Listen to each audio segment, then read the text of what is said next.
Oh, hey, good morning, everybody, and welcome to our second live stream of the new year. You're watching Rebel Roundup. I am your host, Sheila Gunn Reid. Man, I look disheveled. And today I am joined by my beautiful best friend in the real world, my co-host on Tuesday and Wednesday, and best-selling LGBTQ plus AI author, Lise Merle from beautiful Regina, Saskatchewan. Lise, how's it going?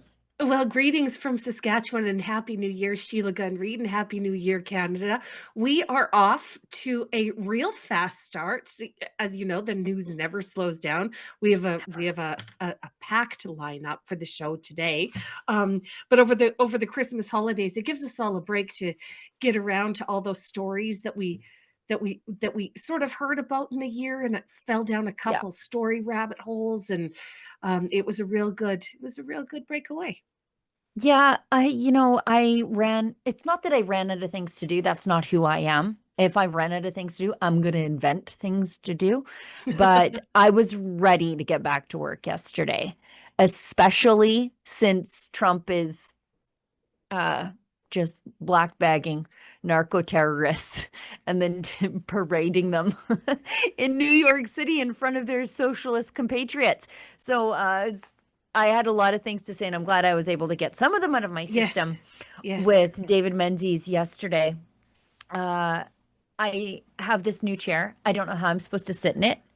Oh. I feel Oh. too small for it. I like there's a lot of chair here Yeah. with me. So again, if I feel like I'm rattling around in the chair, it's because well, I am, and I'm sorry for distracting everybody. I'll tell everybody what we're doing and how they can get involved in the show, and then we'll get into the news of the day while I figure out how to sign back into Slack out of the corner of my eye, but I have it on my phone, so I'll be okay.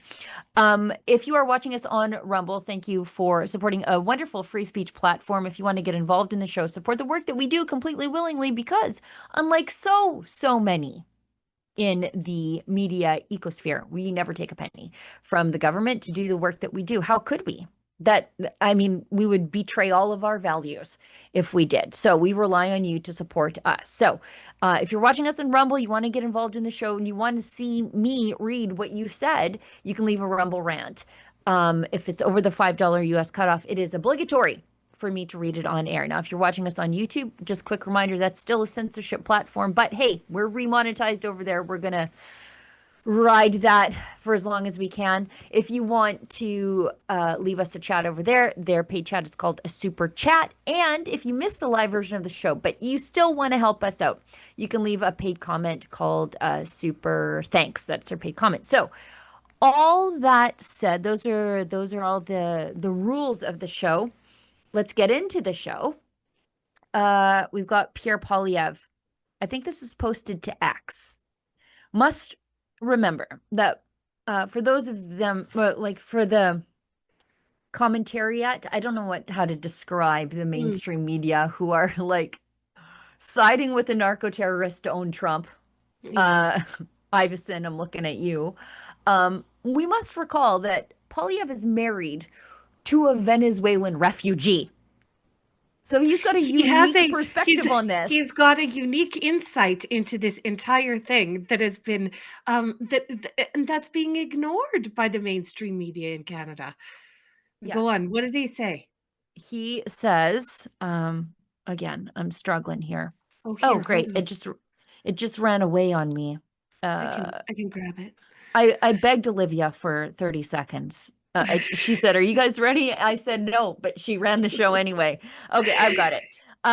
Pierre Poilievre says, and this is from his desk. Change in oil-rich Venezuela means Canada must race to approve a pipeline to the Pacific coast and move millions of barrels of Canadian oil per day overseas to break our dependence on one customer. Read my plan in a letter to the Prime Minister. And then he sort of lays out his plan there. He said, Mhm. um, with the U.S. potentially lifting sanctions, Venezuelan heavy crude production could rapidly rebound to historic levels. And this is true. You think Exxon's not raring to go right Yes, now? that's um, exactly right. Yeah, and keep going. while they probably don't have pipeline capacity right now to address this, What we know about the Americans is that they will move at breakneck speeds. They don't have 10 years of public consultations, and the local feminist basket weaver gets to come to the pipeline consultation and to tell you how the pipeline makes her ancestors feel. That they That's don't right. do that in the United States. They're like, Uh, this is technically sound, this is good for the economy, drill baby drill. We have to move fast. And what the problem is that we it it should not have been, oh, the Americans are going to eat our lunch because their refineries are already tooled for yes. heavy oil, right? Yes. This should have been happening already. This Well, shouldn't even be a national concern in a place with the world's third largest proven oil reserves, but here we and are. this is what Pierre Poilievre claims. He says the race has begun. Venezuela's re-entry into the American markets means time is running out. And he follows it up. He ends it with Canadians do not need signing ceremonies, meetings, memorandums, and paperwork. They need a green light. So he wraps it up by saying it's time to start working on these things. And the truth of the matter is this could have already been dealt with. We could have already been had shovels in the ground, but because we have a federal government, it seems, that is absolutely dedicated to keeping Alberta prosperity in the ground, this is what we have is a vicious letter by Pierre Poilievre to Mark Carney, who is right now with the Coalition of the Willing in Europe. Yeah, the coalition of the willing. It's not like Mhm. there's other stuff happening in the world, right? No, Like, so you many know, resources are getting dumped into this. So yeah, the Coalition of the Willing is a group of I think 35 member countries. So it's like literally the entire European Union plus Canada plus the United States as a NATO member, but non-participating, I think. And it's this huge group brokered. It's a deal. They're working towards peacekeeping in Ukraine with the conflict with Russia. Yeah, 35 countries, two organizations. It is literally everyone except for Russia, North Korea, and Iran. This is what he's doing. High level schmoozing in Europe. with Yes, with the Macron. Macrons. Yes. Ooh. Could you imagine Diana Fox Carney and Brigitte Macron together? Ooh. Awkwardly Mm. standing there, just a couple of weird ladies. Like, like I don't know who's they're weirder for different reasons. Yeah. But definitely just a pair of weird Yeah. first ladies. Are they first ladies? I don't know. Yes. But Yes, they are. again, the point remains. The fact that we don't have energy infrastructure Nope. should have been an emergency just on the sheer impact that it has on our economy, on Yeah, jobs, and how on this has changed things, how this has absolutely changed everything. it's almost like people who have been saying for the last 15, 20 years, we shouldn't have all of our eggs in one basket. We're right. And I'm full of I told you so's because if Yeah, we had Northern Gateway, this wouldn't be a problem. yeah, we would just be continuing on as per usual, but it looks like we're gonna have to come up with some real creative solutions in Western Canada, so And we were just going to have to go south and mhm, across, pull the old mhm. nutrient and That's right, go the south and across. Saskatchewan. The The old Saskatchewan. Saskatchewan, pull a Saskatchewan on them. I love that. Let that be in our parlance from henceforth. It's the The old Saskatchewan. Saskatchewan. When we get screwed by Ottawa, we just find another way. Yeah. We've got a video from Scott Robertson, Mm, um, who he is the publisher of Canada Now, but he clipped this mm. from Power and Politics with our old friend David Cochrane. And he says, with great respect to this, this is from Bob Ray saying this. Bob Ray, former NDPer, liberal, then liberal. With great respect to the State Department, David, this is our hemisphere. Like, what the hell is this? What are we going to do about it? Throw the tampons in the washroom at the Americans? Anyways, let's watch while I try to sign back into Slack. Okay. State Department put this out on social media today, saying this is our hemisphere. So you see that, I mean, that is not just our country, our self-interest, it is the whole geographic region of spanning multiple continents. Yeah, but with great respect to the State Department, David, this is our hemisphere. I could put out a little thing on YouTube saying this is my hemisphere, this is our hemisphere. Like, what the hell is this? You can't unilaterally declare that you have unique jurisdiction over an entire half of the world, and all the people who live in that half of the world just have to put up or shut up. And that's not how the world works. The State Department put this out on social media. Oh, but it is how it works. It's called the Monroe Doctrine, and it is how it works. And the Donroe Doctrine, as Donald Trump is calling it now, that is precisely how it works. That's how it's always worked. Sorry for the last little bit. I think probably the last 15 years, it hasn't worked that way.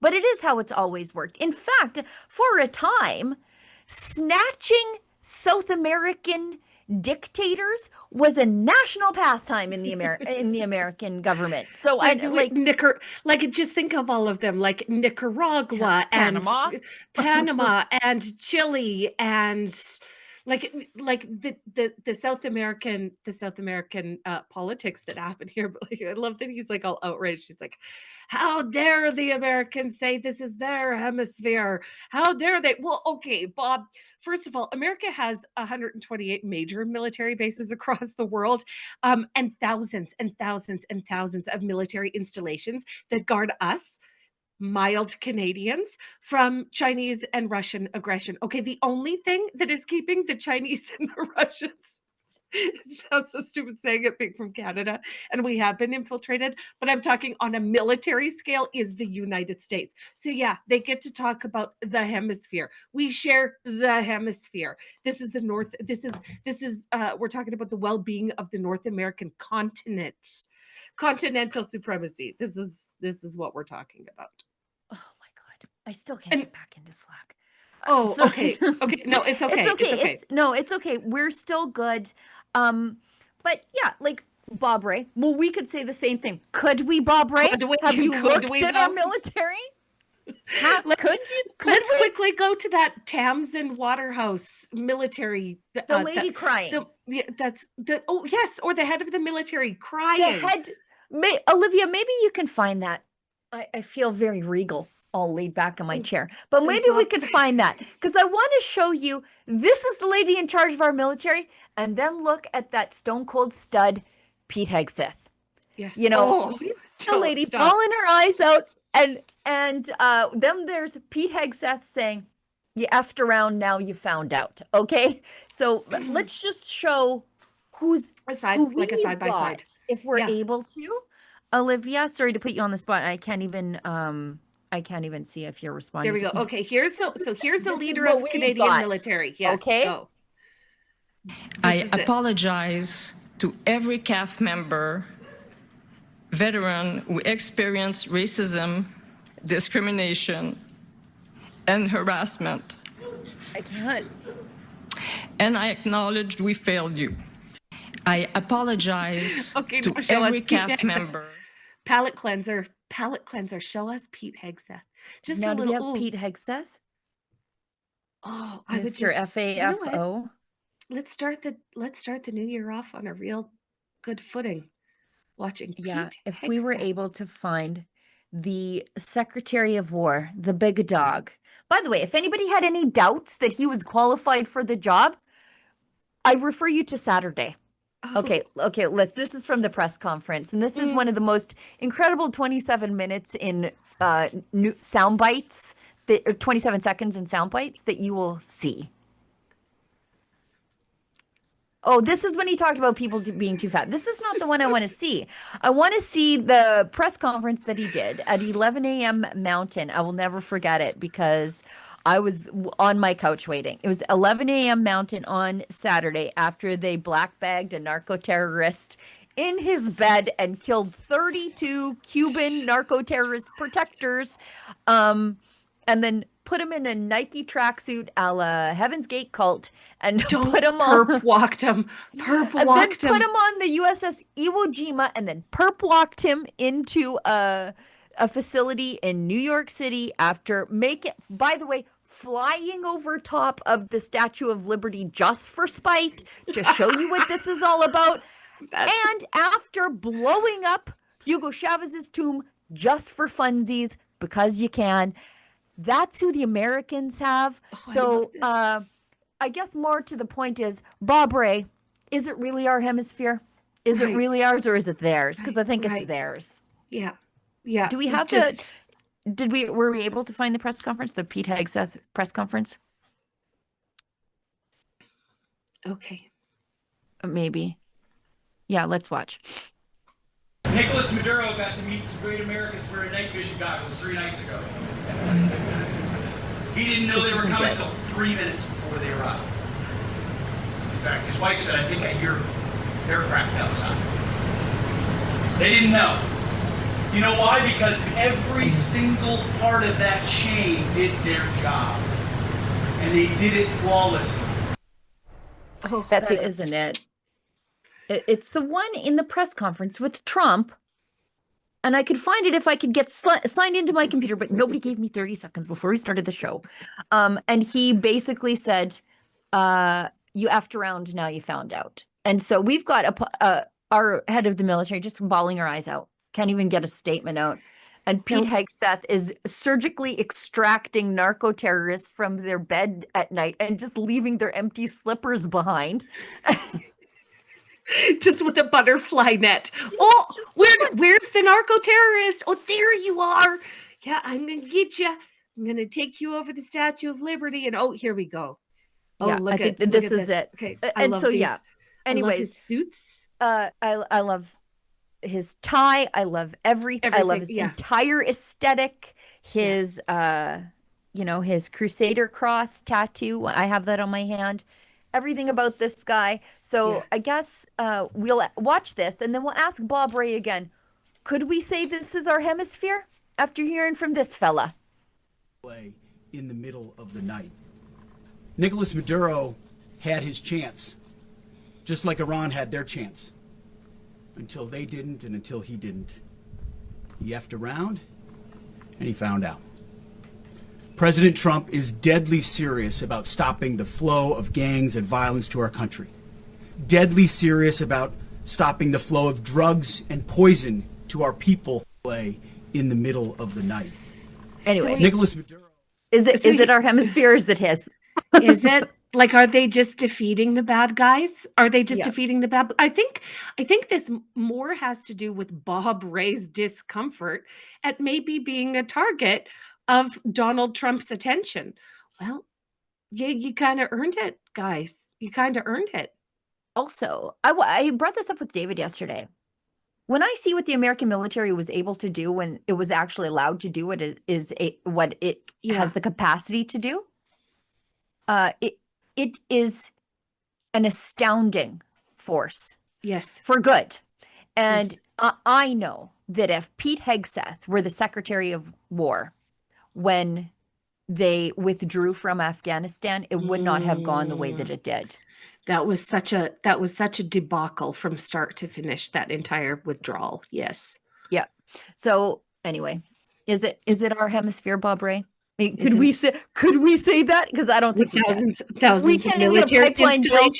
Yeah, we can't get a pipeline built. The only reason we haven't been absolutely molested as a country by Russia, China, is because the Americans are right there, and we are a strategic interest to them, particularly us out here in the West with all of our, uranium, potash, and oil. Nothing's going to happen to us. Anyway, as long as the Americans are right next door. But what are you going to do? Empty out the tampon containers and throw the box at the Chinese when they waltz in to take us over? Bob Ray? Yeah. Yeah. Nerf guns and water balloons. Yeah. Anyway. And that's not throwing shade on the guys in our military. I feel nothing but absolute empathy for them having to do what they do with what they have. for this government. It's really got to be demoralizing. For sure. It has to be demoralizing. Yeah. Yeah. Okay, we've got one more clip on this. I love this. I watched it yesterday, and I have, like, Fox News is just the soundtrack of my life right now in the background upstairs, because every time I'm walking through the kitchen to get a coffee, come back downstairs, there's always something fun happening on TV. This has been the most wonderful 3 days. Nicolas Maduro was stunned at how many rights America grants its criminals, including himself. He never even conjured the notion that he would get an attorney, could apply for bail, that he had the right to stay silent, I guess, without being beaten into a false confession. No, seriously, anyway. There is nobody more shocked to find himself in a New York courtroom than Nicolas Maduro. Okay, he thought that when this was going to happen, it was going to be lights out and that's it. And then he's like, well, I don't know what's happening here. Yeah. He thought when that bag went over his head, or when the earmuffs went on and the sleep mask went on, that he would be just standing before the Lord trying to plead his case. And no, apparently he's going to be in a New York courtroom. He's got a whole new bushel of problems. All of this stuff from the judge translated to him by an off-screen translator to ensure that he understood. He said he did. Interestingly, he said after the judge read him a version on Miranda rights and included the fact that he had the right to potentially be released on bail, Maduro said he was unaware of those rights. And it struck me that he's coming from a very different legal system, because it seemed like he had never even conjured the notion that he's entitled to an attorney, he may be able to apply for bail, and he has the right to use, to stay silent. He has the right that none of the material that he has said outside the purview of counsel necessarily has to come in. So it was interesting to see him sort of taking that in a system very different from the one I'm sure he's used to. All of this. I'm enjoying that immensely, because he was the system. Right, he was the system. If you went against that guy, you just got yourself disappeared. This went for all sorts of citizens in Venezuela, and if that was a threat, I mean, this is why so many people fled the nation in the time that they could. You know, if they had an opportunity, they did. But it's hilarious that he would be shocked that this is how a court system, a functioning democracy works. Do you know what now I realize the absolute fear that he was living in until he went in front of that judge. And it makes me so happy to know it. Like, I realize that makes me a terrible person. But like, as I said to David yesterday, when people are like, we have a national week, I guess, of mourning in Cuba over 32 dead narco-terrorist protectors. And I was like, I've never been happier to hear that 32 people are dead. And is... like, same thing here. I'm so, like, he must have thought every breath I take could be my very last, because he doesn't realize that there are places with rule of law, that even this guy who crazily brandished a sword at Donald Trump, maybe we could find that video. Oh, that is so good. It was such a good video, but it's like, you just brandishing a sword at President Trump. You think he's not going to do anything to you? What did he say? Don't delay, or, come and get me, or whatever it was. Dared Donald Trump to go get him, and Donald Trump's like, okay. I think the White House even put together a video that inadvertently drops a musical N-word. Anyway. It's hard to believe this is the real time to be alive. But he obviously thought, like, I'm going to die. This is because this is how he treats people. Yes. And so for all of his, like, quite literal saber rattling, as we've just described, about how bad the Americans are and how evil they are, they're even treating him fairly. And that startled him. Yep. Not expecting that. Nobody is more surprised than him. Well, good for him. Olivia, were we able to find that video of Maduro shaking like, literally saber rattling? Like, if it's not just a phrase this time. On the White House X account? Yeah, I think it was on the White House X account, where he's like, come and get me. Come and get me. Okay, I guess we will. Just when you're like, like all the American leftists who 2 years ago Well, he were like, pulled somebody's got to do something about Maduro, and Trump's like, okay, I did. And they're like, yes, not you. Maduro pulled a stunt, right? He pulled a stunt in front of cameras, and he said something that's very reminiscent of Doug Ford. You know, I could Yeah. see Doug Ford doing something like this. Yeah, I'm just looking for Maduro's sword. My Google and X search history it's been something else lately. Okay, Maduro sword. Yeah. Yeah, okay, so Representative Carlos Jimenez also posted some pictures. Nicolas Maduro, this is from January 3rd. Olivia, I'd love to send it to you, but nobody let me sign back into Slack. And then I tried to sign in too many and they just kicked me out. So we're just roughing it. But maybe you can find it. Carlos Jimenez with a G. Okay. He's the U.S. Congressman, and he's on the Armed Services, Homeland Security, and Select Committee on China. He's the former mayor of Miami-Dade. Okay. And he posted a photo. Maybe that should allow you to find it, Olivia. I'm not sure if you did. There it is. He said Nicolas Maduro should have studied history before waving a sword at President Trump. January 3rd, 1990, we captured Panama's narco-trafficking dictator Manuel Noriega and his shoe-loving wife. January 3rd, 2026, we captured Venezuela's narco-terrorist dictator Nicolas Maduro. Do not brandish a sword at an American president. I think he probably could have got away with it with Biden, because Biden would have thought it was a lightsaber or something. But don't do it, especially to Trump. No, don't. And the Secretary of War, whose favorite thing to say is FAFO. I can't wait to see Maduro's wife's closet. That's what I like. Now that you said Noriega, like when these politicians come into like absolutely fabulous, unstoppable wealth, their wives often go absolutely nuts. Who was the other one? Sheila Gunn Reid in Asia. She was an Asian. She was the Philippine dictator. Oh, yeah. What was her? Imelda Marcos. Imelda Marcos. How could I ever forget? Yeah. Imelda Marcos. Yes, that'll be real interesting to see. I can't wait. Yeah. I hope the U.S. government releases that. Yes. Show us the closets. Show us the closet. One last thing before we hit the ad break. Actually, no, let's hit an ad break because it's NATO stuff on the other side, and it sort of ties in with Mark Carney. And maybe while we're at it, because Mark Carney's talking about Denmark, can we bring up anything that Trump has said about Greenland? Yeah. Because I would like to throw to that, and I am unable to find it because I can't sign into Slack and then send things across. So you've got some time during the ad break to just find me some clips of Trump talking about Denmark, because apparently... Yeah. Bob Ray and Mark Carney have thoughts about what should happen in our hemisphere. But again, I think Pete Hegseth, Marco Rubio, who's going to be the governor of the Western Hemisphere right away, and the Shah of Iran before the week is out, probably have some other thoughts on their own. So let's hit an ad break. Hopefully I'll work out my technical problems and we'll come back on the other side.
Big news, Rebel News now has premium memberships on X, Locals, and right here on YouTube for just $4.99 a month on YouTube.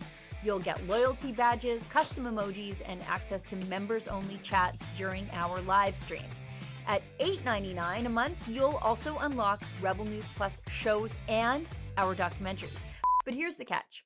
YouTube could cancel that premium tier at any time. That's why the best way to support us is at rebelnewsplus.com. It's just $8 a month, cheaper if you go annual, and you'll get exclusive extras like an ad-free site, comments access, and even the chance to submit op-eds. Wherever you join us, thanks for keeping our independent journalism alive and strong.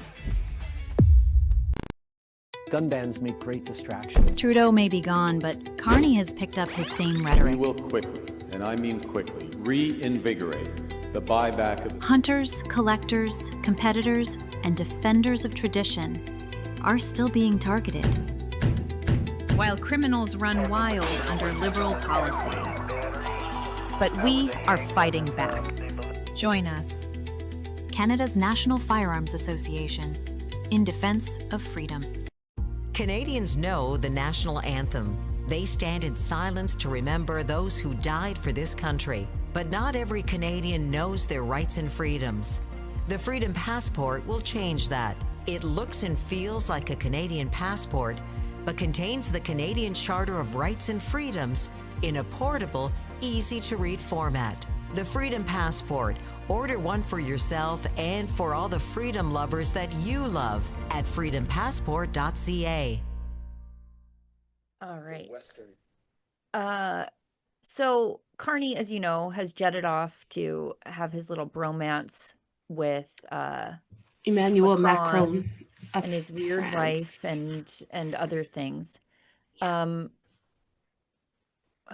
I think no, that's from today. That won't work. But on his way out the door, Blacklocks breaks this story. And you have to remember that this was like a key promise that he made. Things are going to be different. I'm not going to be like Justin Trudeau, even though I was like the Justin Trudeau savant. Right. And I'm not going to be that. And so we're going to start meeting our NATO targets. Do you remember that? Right. I was trying to look for a clip of it, but I was just so excited that I got back into Slack and I could see what I was doing now. This is from Blacklocks. Feds quietly renege on NATO pledge. So it pledged that it would spend 2% of GDP on military preparedness December 31st. But apparently they won't. So he said Mark Carney said aspiration without effort is just empty rhetoric. I agree. In June, he said that. Sheila, where was the G7? Because we were leading up to the G7. Mark Carney was doing a lot of talking. Oh, it was like the weekend of like the 16th, 17th, 18th, like that middle of June. So ahead of his meeting with President Trump in the United States, Mark Carney was all the time talking about how Canada was going to start pulling its weight as it pertained to NATO investment. Trump was really mad about that. Really mad. And so now we see, it took 6 months for Carney to go, actually, maybe not. Like the messaging was all about how Canada was going to fulfill its obligations under NATO. And now we see that we haven't done that at all. Interesting. Yeah, this is quite something because if you go down to the bottom of that Blacklocks article, it shows just how empty these promises really were. And it was just to basically buy time. And right 100%. Carney's off there talking about NATO right now. To placate President Trump ahead of the G7 meeting in Kananaskis. This is why he did it. So data showed the department was some $9.4 billion short of meeting the NATO target when Parliament adjourned for Christmas recess December 11th. So they absolutely no intention of spending. It's going to be close. Interim Budget Officer Jason Jacques testified at November 25th hearing of the Senate National Finance Committee. I should dig up that clip. An additional promise by Cabinet to raise military spending to 5% of GDP by 2030 was also implausible. So not just we're going to miss it. it's not a it's like thing. how do you catch imaginary. up? Yeah, how do you catch up when you've let it get this? That's interesting. So And here we have the government of Canada lying Mhm. to their partners, because let's not forget that the coalition of the willing of those 35 member nations was counting on the funding that Canada said was coming. And so who's Right. going to make up for that? Oh, I do believe that it might be the United States. Right. And again, Bob Ray, is it really our hemisphere? Right. We're $10 billion short on meeting the bare minimum for our NATO spending. Yeah. $10 billion short Yeah. for the bare minimum. Can we make those same claims that Pete Hegseth and Donald Trump are making right now, or Marco Rubio for that matter? What a hunter-killer Marco Rubio is, by the way. Just Whatever it is, whatever dad. Trump wants to do, Marco's like, I'm doing her. Game on. I got it, boss. Let's give her. In the meantime, this is Mark Carney. Is this a video? There's a video of him that just came out too. Oh my God. Why with these horrific technical problems I'm having? Okay. Canada and Denmark are allies and partners in our shared responsibility for the security of the resilience of the Arctic. I just want to tell you that this entire statement, this is trolling Trump, and it's not going to end well for Denmark or Canada. Cut this out. At the very least, we're going to get hit with tariffs over this stupid garbage. Selfie culture, yeah. As I reaffirmed to PM Frederickson today, Canada will always support the sovereignty and territory. How would we do that? How? Again, $10 billion short in our NATO spending. How we right with submarines that aren't operational, with a fleet of decaying. What are we going to do? Send Adam Van Koeverden in a kayak to defend the Arctic? Like, what are we going to do? Give me a break. Please, yes, though. Yes to that. Yeah. Anyways, that is just trolling Trump, because thank you for finding that clip, Olivia. We've got a couple of them. Trump gives Denmark 2 months. Let's watch this first one. So who came to Denmark's rescue? Mr. I can't meet my minimum NATO spending. Right. Mark Carney. Right. Let's watch. Back to take an action against Greenland. Well, I don't want to talk about Greenland. Let's talk about Venezuela, Russia, Ukraine, and we'll worry about Greenland in about 2 months. Let's talk about Greenland in 20 days. On Venezuela, we talk so much about energy. By the way, I will say this about Greenland. We need Greenland from a national security situation. It's so strategic. Right now, Greenland is covered with Russian and Chinese ships all over the place. We need Greenland from the standpoint of national security. And Denmark is not going to be able to do it, I can tell you. I think it's a big coordination. You know what Denmark did recently to boost up security in Greenland? They added one more dog sled. It's true. They thought that was a great move. You know, he just made a similar joke to what I made about Adam Van Koeverden, but my joke also encompassed Adam Van Koeverden as being just a completely useless individual.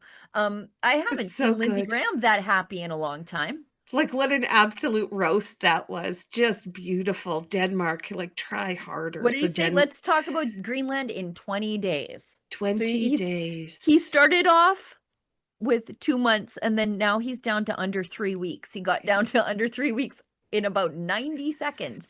So, Mark Carney, do you think it is helpful to both Denmark and Canada by your little selfie deep trolling? Do you think that's going to help any of us? Yeah, it's pretty, it could be taken as pretty hostile by the United States, and it will. And it will, because for some reason, Mark Carney has just got such an axe to grind, because he needs to make those partnerships with his friends in the European Union. Like, he's blown, the liberals have blown the relationship with the United States to the extent that they know that they're not a viable trading partner. And it's really quite sad. Well, and like, why does Carney have to get involved in this? Let Trump do what he's doing with Denmark. It's not our business. Stay out of it. We've already burned enough bridges with the Americans. Yeah. Why get involved? Why? Because that's all Carney has. He doesn't have the economy. Yeah, all he has is antagonizing Trump. All Exactly. he has is elbows up. Yeah. Yeah. You know, this is in how 8 he or won 9 the months or election. whatever, it's only elbows up, and that's all he's got, right? He's So he's doing keep going on that. Yeah, he's doing a gross disservice to the nation of Canada with that approach. Let's just watch one more clip of Trump. And you know, I know it's hard to hear, but I love that he does these little impromptu press conferences on Air Force One. I love it. It's something. Biden was in there in his pajamas. And sleeping by 8. Sleeping. He put a lid on it by like 1 o'clock in the afternoon. But anyways, Trump just working all day and all night, surrounding himself with hard workers. And yeah, he talks more about, I think this is the same clip, kind of. Is it? Yeah, it might be the same clip. It might be the same. Let's just start it. If it's the same clip, then we'll cut it. I will say this about Greenland. Yeah. We need Greenland from a national security. Okay.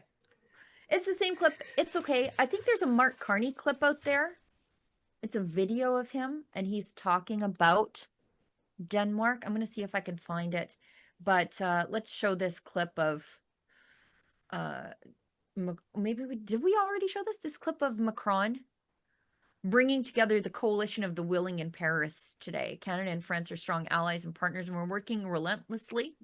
That's a strange choice of words. Relentlessly. To secure a just and lasting peace for Ukraine.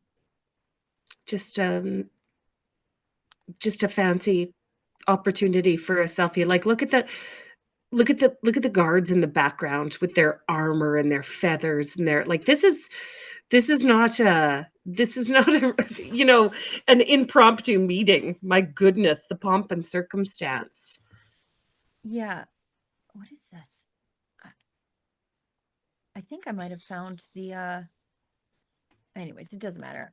But what are we going to do for Ukraine? What could we tangibly do for Ukraine except give them more money? Yeah. We gave them Freeland. Good luck to you guys. Oh, the world is about to get the best lesson in financial mismanagement that there ever was with this promotion. And Sheila Gunn Reid, do update me. What is the status of Chrystia Freeland's employment right now? What is it? Isn't it funny? She still works as an MP in Mark Carney's government. She said she's resigning in the coming weeks. There are 52 weeks in a year. What does that mean? How about today? Like, how about today? Even if she resigned today, she's still violating ethics laws because there's supposed to be a substantial cooling off period before you go on to work for a foreign government, especially a foreign government that lobbies us for money all the time. Insane. So this is what she said yesterday. By the way, you can sign my petition at firefreeland.com. We're going to billboard truck her as frequently as we can until she resigns in shame. If you'd like to help keep the truck on the road, you can make a donation there, because this woman deserves it. And then she says, well, we'll read it, because she's trying to justify what she's doing by saying it's not monetary. But that's the least of my concerns, is that she's double dipping. Ukraine is at the forefront of today's global fight for democracy. I would say Venezuela is, sister. And I welcome this chance to contribute on she stresses this multiple times. Unpaid basis as an economic advisor to President Zelensky. Well, brother, you're getting what you pay for, okay? In accepting this, she reiterates again here, this voluntary position, I will be stepping aside from my role as the Prime Minister's special representative for the reconstruction of Ukraine. Okay, who cares? In the coming weeks, it should have been this. I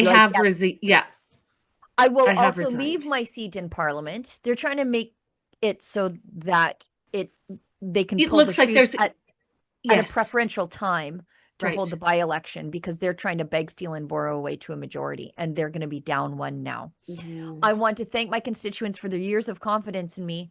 I'm so grateful to have been your representative. Here I am, arch conservative, Sheila Gunn Reid, fighting for the people of her riding that continue to reelect her for some godforsaken reason, because they deserve an MP that actually works for them. And I don't care if she's not paid by the Ukrainian government. That's not my concern. It's my incidental. concern is the ethics. Yes, exactly this. This, I think, for Canadians, shows a person who got so good at moving money and at hiding money and at making money go, into preferential initiatives, that she's now doing it on a global scale. Like I think that this is really, really unsettling for Canadians who have seen their standard of living plummet over the last 10 years. And the person that was so close to all of the decisions that caused this economic crisis, going and taking her skills to Ukraine with billions of dollars in international funding flowing through. I mean, what could possibly go wrong? We just gave them a few billion not even a couple weeks ago, like a week and a half ago. Yeah. With no parliamentary oversight. And so now Chrystia Freeland is going to be the person that advises Volodymyr Zelensky of the Ukraine on how to spend that money. Like, it's actually insane what's happening. Of the Canadians are in a vibe session instead of a recession. She's like, it's all about the vibes. You guys are about to find out what the vibes are, Ukraine, except you guys won't have to pay the consequences because you just have a bunch of Western money flowing in. So you'll have Chrystia Freeland just wasting it. Let us not forget, she was too embarrassed of the fall financial update that she was in charge of. Yes. That indignity that she committed upon the Canadian economy, she was too embarrassed of it. So she resigned her position as the finance minister. So best of luck to you after she destroyed that entire department of Reuters. Reuters next. You know what? It just incidentally, we find out yesterday, although it was posted to the Canada Gazette over the last weekend, that they would be lowering the failure to register as a foreign lobbyist fines from $5 million to $50. So she can just take all the money she saved on Disney Plus and pay her, sorry, I didn't register as a foreign lobbyist fine with that. Oh, that is. The gall of this absolute gremlin of a woman. Yes. What did I say in the morning? I said in the morning meeting, she's one of those creatures that you don't want to get wet or feed after midnight. A gremlin. Just a gremlin. A gremlin. Just thinking she can get away with it. Like she didn't say she was going to resign until late in the afternoon after everyone was raising sweet holy hell about it. Like, you can't. What are you doing? You can't work for a foreign government. I think consistently these days our largest recipient of foreign aid. Yes. And be an MP and also sit on the Privy Council. So she's subject to, even though she's not a cabinet minister anymore, she's on the Privy Council, which means that she has access to classified documents. No, all of this, and that she is so ingratiated in World Economic Forum business. You know what I mean? As a global young leader, this is somebody who is intricately tied to the World Economic Forum. And we did not, sorry guys, but we did not elect the World Economic Forum. I think we did. To rule over us. Rule over us. But they didn't, you know what I mean? Like none of these World Economic Forum politicians campaigned on being evil globalists. They did not. They didn't. But they also were like, I was going to say hiding in plain sight, but they weren't even hiding. Like Mark Carney, where did we run into him all the time? Right. At the World Economic Forum. At Davos. Yes. Like, that's where we have the best access to that guy, is at Davos. Like, to say we didn't elect these guys, sure, we didn't. Yeah. But as a nation, thank you, Eastern Boomers, we did. Well, heaven help the people of the West. Yeah, speaking of which, maybe we could talk about that right away. First, let's talk about it because we got like 9 minutes left in the show. I got a few meetings after this. This is from the Globe and Mail. This happened the other day. I believe they might have even changed their headline, because I think the headline was like Alberta First Nations quashes. Oh. But they've changed it. Launches legal action against potential Alberta referendum on separation. Okay. And Alberta First Nation is seeking to quash a potential referendum on provincial separation, saying they have been treated as chattel on the land and that the independence campaign would make Alberta vulnerable to foreign interference. Excuse me? I just read the foreign interference regulations. We are already vulnerable. If we take control of this from the Liberals, we can at least do something about that, because I've read the foreign interference regulations, right? Yeah. It makes us real vulnerable. You can kidnap or threaten to kidnap Joe Tay, and you might get $50 slap on the Right. wrist. Like, give me a Right. break. But also, you've been treated as chattel on the land. By whom? Right. By the feds? By the feds, because that's who's in charge of you. Yeah. If you've been treated poorly by the feds, well, friend, we're here to offer you a better relationship. That is so true. That is absolutely so true. So this And is the the claims- Sturgeon. Just let me finish. Sorry. This is the Sturgeon Lake Cree First Nation in Northwest Alberta. Yeah. And they filed this in the King's Bench. And it says that they argue separation is impossible without First Nations consent. Patently untrue. No, Patently untrue. you get a vote. You get a vote like me. Yep, that's exactly We're all right. equal. The Clarity Act has already cleared this up, and the path is already set. So this is going to get struck down as a non-argument, but that it would be blown up as sort of some bulletproof. Well, we can stop talking about separatism. Everybody now. go home. We have an official legal document here that says that there is one First Nation that will not consent, and so we are going to stop talking about it. That's not how this is going to work. Yeah, they say their lawsuit warns the threat from foreign actors without actually saying the Americans. Like, it will enable foreign interference from the most powerful nation to the south. I'm worried about China, friend. You think the Americans are going to let anything happen to us? Yeah. And if we're talking about foreign interference, then maybe we should talk about the latest round of elections happening in Canada. Like, let's not pretend that this is something that we're paying a lot of attention to or putting a lot of priority on. Yeah, it says in 2026, Alberta's actions are not only illegal, they are consummately irresponsible and dishonorable. Who wrote this lawsuit? Okay. I mean, I guess it'll buy you some time, maybe a couple of weeks before a judge looks at this and says, actually, the Clarity Act has already decided this. And First Nations or not, you get one vote, you get to decide your future. That's how it works. Yeah. And if you've been treated as chattel on the land, you've been treated as chattel on the land by the federal government. And I agree with you, by the way. So let us do something different for both of us together, because this is not working for them. It ain't working for us. And it's not working for you. So where do we go from here? Anyway, nice try, I guess. Yeah. Nice try. Valiant effort. Yeah. This I found interesting from Blacklocks. Not only are we, I mean, I don't know why they're breaking out of prison, because we were just letting them out, but I like the initiative. It's a bad year for prison breaks, according to Blacklocks. The Correctional Service says 2025 was a bad year for prison breaks. The number of escapes from federal pens has more than doubled. No reason was given.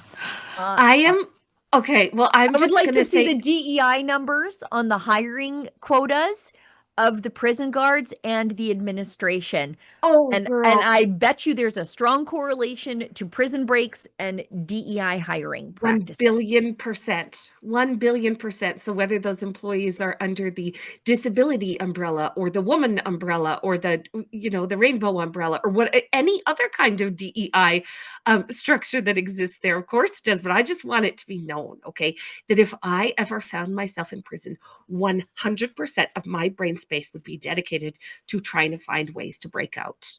Right. Okay. This is like, I would revert back to my COVID self and just be like, whatever it takes to get out of this hellscape is what I am going to do. I'd be Shawshank Redemptioning out the side of a wall. I'm telling you right now.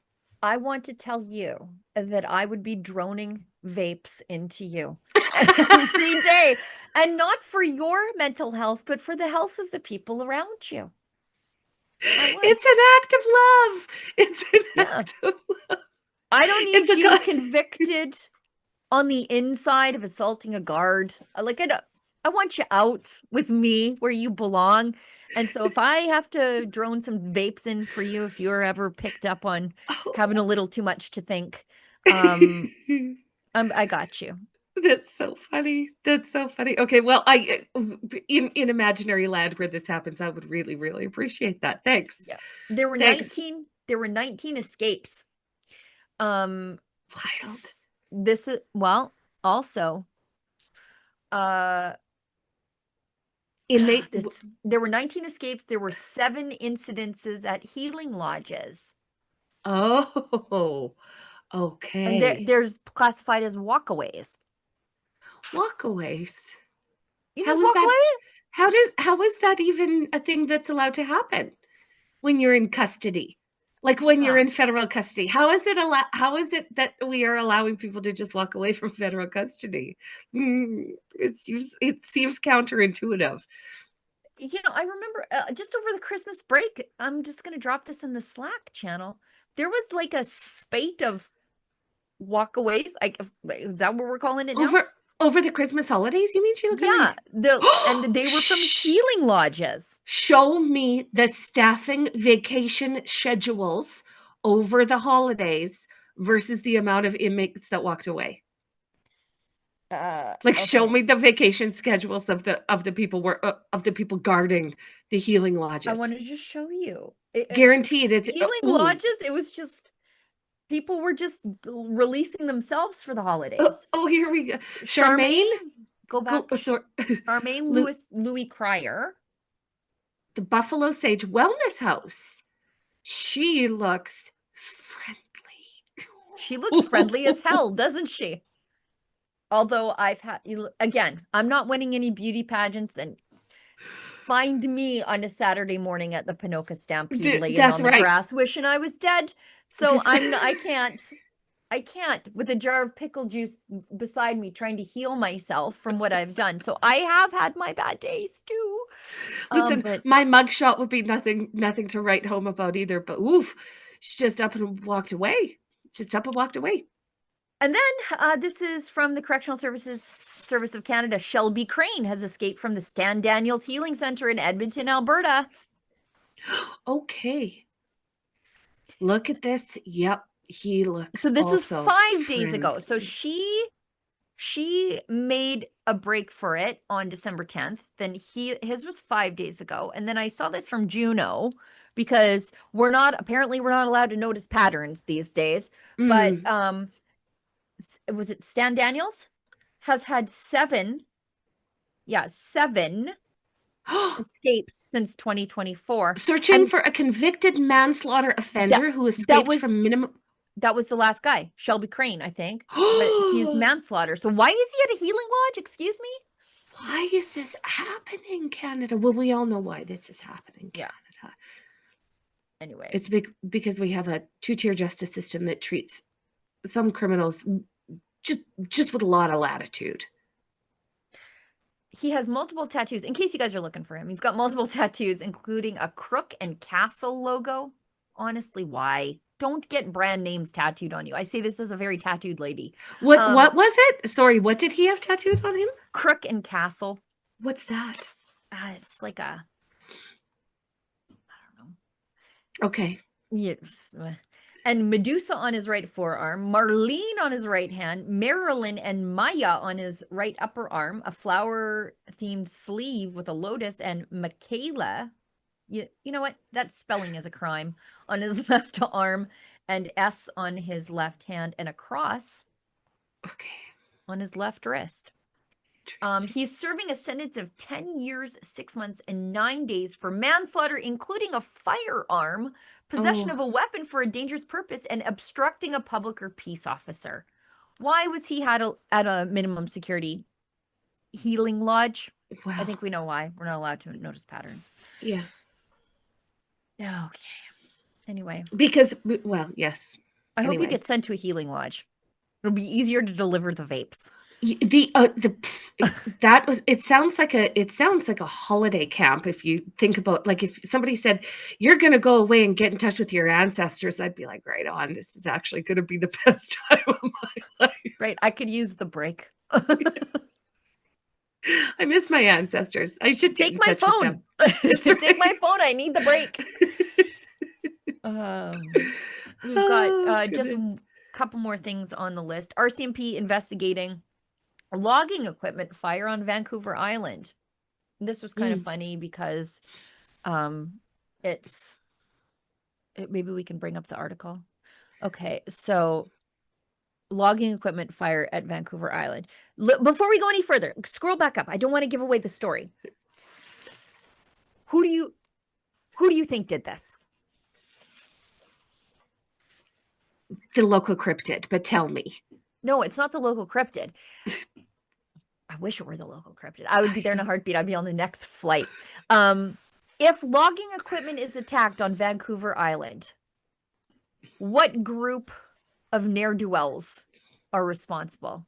Are they the people that handcuff themselves to trees and lay in the middle of streets with safety vests and block traffic and deface art? Yeah, I'm not saying they did it, but there's a local anti-logging protest encampment site nearby. And I cannot even believe that they still allow those things to exist after what happened to the Coastal GasLink site when a marauding band of axe-wielding lunatics came and destroyed everything. What on earth? Yeah. Look at this. Like, you're... just for the safety of the guys who have to run this equipment, you're in the middle of nowhere. You often don't have cell service. Yep. You're isolated and alone. And if you have, especially after what happened to Coastal GasLink, they should be clearing out these protest hippie encampments as quickly as they form, just for the safety of the people who are trying to do their jobs. And again, I'm not saying they did it, but it just seems curious. Just real curious what happened. One last thing on the list, and then we'll go through the... Olivia, did we have a daily cringe? I didn't gather one up. And it was that Minnesota mayor that we watched dance yesterday. And I said that if anybody, if in a perfect world, if I were in charge of things, if a mayor, and I don't care what your politics are as a mayor, if you tried to dance, I'm sending Pete Hegseth and the boys to black bag you and get you out of there. Olivia Chow, I'm looking at you and your punched out granny panties shaking your moneymaker in some ostrich costume. I don't want to see it. Nope. I'm sending Pete and the boys are coming. Yep. And then Marco Rubio is in charge of your city. Yeah. That's how it's going to work. Agreed. I love this next thing. Because it is so perfectly public sector, like that I couldn't script this if I tried. Canada's major employers standardized 5-day office weeks. Yes, they did. Yeah, I believe we did that like after the Industrial Revolution, but welcome to the real world, people. This is 6 years after COVID locked everybody down, and there was a monumental shift in where workforces operated from. A group of insanely entitled CUPE workers, right? CUPE workers. That's exactly paraded with their little placards and their CUPE flags and their coordinated protest gear and said, well, actually, we'd prefer to work from home. We'd prefer to work from home. CUPE, look at this. This is basically a commercial for their diversity group too. Like, look at this. These are all they have masks on. They have masks on. With their timber, like, how embarrassing.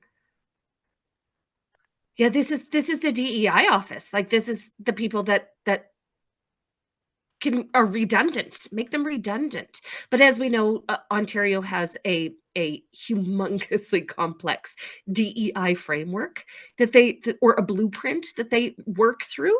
And these people are just the exact kind of people who would be like, no, you know what? CUPE maintenance workers, guys in trucks, people that work in hospitals, us DEI guys, we just want to work from home. You guys can work harder in your actual places of work, and we're just going to take it easy from home, okay? I mean, honestly, the entitlement. The first 3 sentences of this article are everything I know. And again, if you're a government worker, and I know there's some good ones of you out there just grinding it away inside the machine, and I get it. I'm not talking about you. But the first 3 sentences of this article are just chef's kiss. Chanting work-life balance. A group of frustrated Ontario government workers protested outside their office building in Mississauga on Monday, expressing their disappointment with the mandate to return to the office full-time. Up until now, they were allowed to work from home 2 days a week. But after years of being hybrid workers, they are now expected to be physically at work every day. No. The hybrid model worked great for us, said one worker, while waving a CUPE flag in support of her union. I don't understand why we have to come in every day.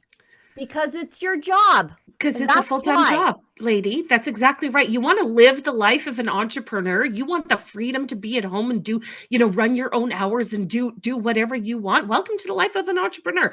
Say goodbye to your pension. Say goodbye to your benefits. Say goodbye to that cushy paycheck and move along. Sector? Yeah. You want the risk of the private sector, take the risk of the private sector.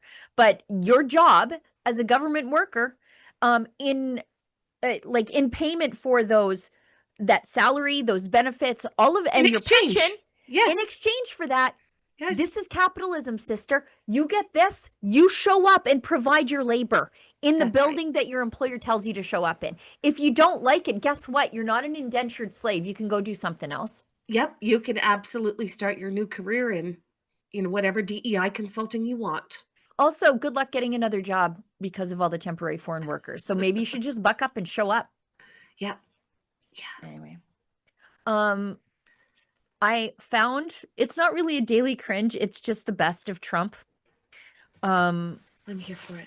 And I found this because, well, it's our first live stream of the new year together. And I thought this is just so perfectly Lise, given that she is a acclaimed LGBTQ AI plus children's author, bestseller. Do we want to we'll do the cringe and then the chats, or the chats and then the cringe? Chats and then the cringe. Okay, so I got a couple chats here. Okay. We've got one from P. Schofield 10. It's our American friend. Yes. Gives us $5. Considering that the Monroe Doctrine came out some 40 years before Confederation, exactly, it is amusing to hear the blowhards at the CBC complaining about the American hemisphere. Yeah. Yeah. So there. Put that in your pipe and smoke it, Bob Ray. It came out when it was like Upper Canada, Lower Canada, and Rupert's Land. Right. Right? Like, anyway. Then we've got one from Sevenfold 777, I believe. $5. Transparency and accountability are an absolute necessity. Keep them honest, Rebel News. Oh, we definitely will. Thank you. Will do. And another one from P. Schofield 10 gives $5. Why does Coalition of the Willing sound like the polite way of saying a transnational pillow bite? I should have read it first. Yeah, it's just.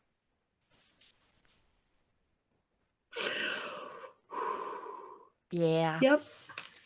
That's what it is. Yeah, just a bunch of willing beta males and their weird ladies. Glad-handing themselves. All right. Let's watch the Daily Cringe. I love when Trump mocks people. I do. He's so funny. And you know what?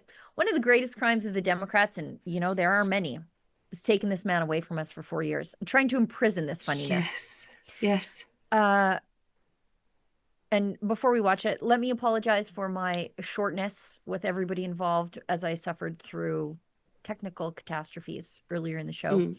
I try not to let things get me down, and I let it irritate me publicly, and I'm sorry for that. So anyways, I'll be better tomorrow, I promise. Let's watch this from Libs of TikTok. Trump mocking trans athletes who steal women's titles. This is for you, Lise, Merle. And you see, I want to be more, but I have somebody watching. I want to be more effusive.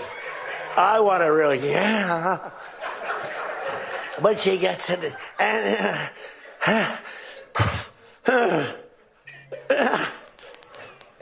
drops the thing, walks off the stage crying. Her mother's crying, her father's crying. Guy gets up. He said, "Have you lifted before?" A little bit.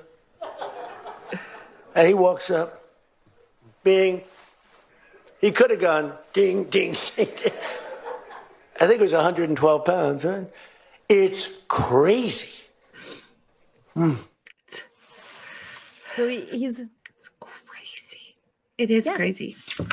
Yes, so Trump's make fun of weightlifters who steal ladies' titles. And it happens more often than you know, Canada. Yeah. Still. Can you believe that that's the leader of the free world? Just snatch and grab a narco-terrorist, and then this is him. And then this is it sounds a lot like common sense and good decisions. This. Yep. Yeah. Don't like it, Bob Ray? Do something about it. That's right. You're right. Yeah. Right. All right. I think that's it. I think that's the show for today. Olivia, are those all the chats? Okay.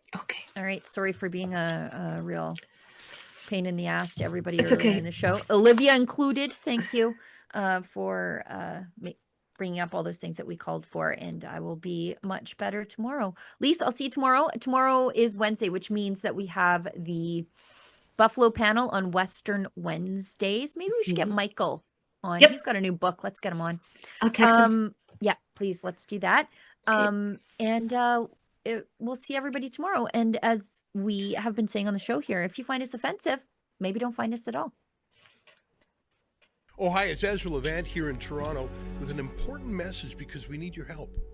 Independent journalism in Canada is under attack. Government censors, big tech deplatformers, and the dying legacy media are all working together to maintain exclusive control on the information you receive.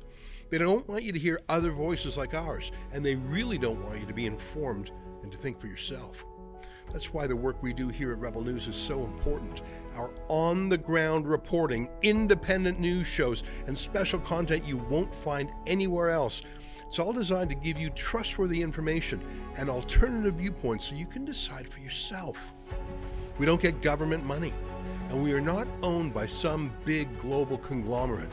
We're funded by people just like you, so please support independent journalism and help us continue our work by subscribing and becoming a Rebel News Plus member today, right here on the page. Go to rebelnewsplus.com. Members get instant access to all of our shows, invitations to exclusive events, and access to our premium content like live event footage and documentaries you won't see anywhere else. Only Rebel News Plus members can join the conversation by participating in the comments section of our new website. That way you can have your say too. More than anything, though, you'll be able to take pride in supporting real, honest journalism, and you'll help our talented team continue to do the work to push back on the establishment. We really can use your help. We need it, in fact. So thank you, and enjoy Rebel News Plus.